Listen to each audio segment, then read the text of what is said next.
বাংলাদেশের প্রতিবন্ধী এবং পথ শিশুদের কল্যাণে প্রায় 250 কোটি টাকার বিশেষ উন্নয়ন প্রকল্প নিয়েছে বিশ্বব্যাংক। এই প্রকল্পটি বাস্তবায়ন করবে সরকারের সমাজ কল্যাণ মন্ত্রণালয়। শিশুদের উন্নয়নে অল্প সুদে বিশ্বব্যাংকের এই অর্থ দেয়া হবে বাংলাদেশকে।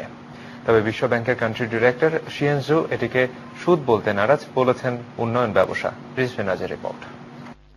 বাপ মহিলা গেছে, আমার একটা বিয়ে হয়েছে। না, দেখতে পারেন না সময় আমার মায়ের বাসাতে বাইকে দাদা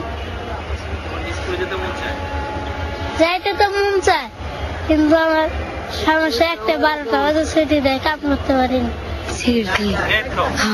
এত কষ্ট করে কাজ করো, ছোট মানুষ, ভালো লাগে না বাড়িতে দাঁড়ায় দিচ্ছে, বাড়ির কথা মনে পড়লে খাই ভালো লাগে না, সেসব খাই। বাপ থাকতো না, বাপের বাড়ির জিনিসপত্র নিয়ে পলাইছে, আর মায়ের আছে, মায়ের বিদেশ গেছে।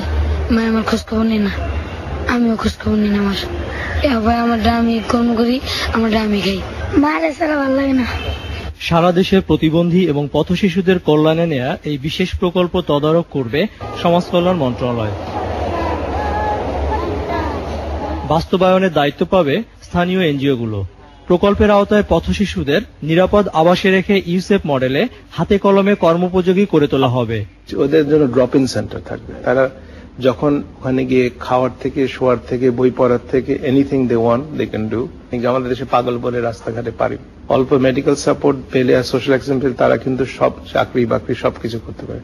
দে tend to be very bright too, mentally intellectually খুব স্ট্রং যারা হয়, বাংলাদেশে কিন্তু এটার সংখ্যা অনেক বড়, দেশের মেইন কন্ট্রিবিউটর হতে। এ ধরনের একটি সামাজিক উন্নয়নমূলক প্রকল্পে ব্যবসা কেন, এমন প্রশ্নেরও ব্যাখ্যা দিয়েছে বিশ্বব্যাংক। We have developed the agency, so any kind of a business we think that be relevant and for poverty reduction, and we should do it. So by definition, our business is very different from the perceived business that you see in private sector. সরকারের সঙ্গে চুক্তি সই হওয়ার পরই প্রকল্পের বাস্তবায়ন শুরু হবে। এই প্রকল্পের আওতায় দেয়া ঋণের সার্ভিস চার্জ 0.75%। সুদসহ ঋণের টাকা বিশ্বব্যাংকে ফেরত দিতে হবে 40 বছরের মধ্যে। রিজভিনা ওয়াজ, চ্যানেল আই, ঢাকা।